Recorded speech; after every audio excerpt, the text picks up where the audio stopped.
Magandang araw po sa ating lahat. Narito po ang ating weather update.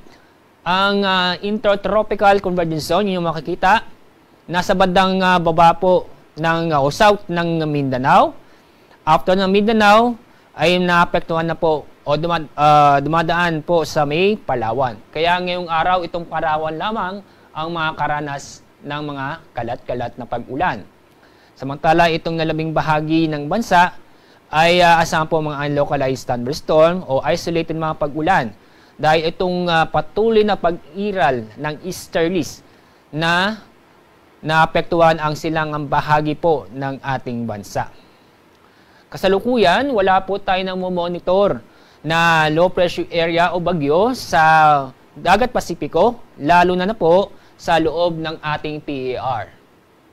Itong Intertropical Convergence Zone ay patuloy na makakapekto sa ating bansa bukas, araw ng Biyernes, ganun din po sa araw ng Sabado.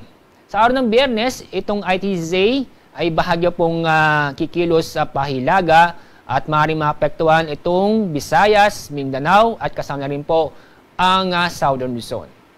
Sa araw ng Sabado, itong ITZ patuloy po na maapektuhan doon lamang po sa kanlurang bahagi po ng Mindanao, ng Visayas, at kasama na rin po ang Palawan. Kaya bukas, although may epekto ng ITZ, asahan po ang maaliwas sa panahon sa bandang umaga, pero sa hapon ng gabi, may chance po ng mga isolated na mga pag-ulan, dulot ng thunderstorm.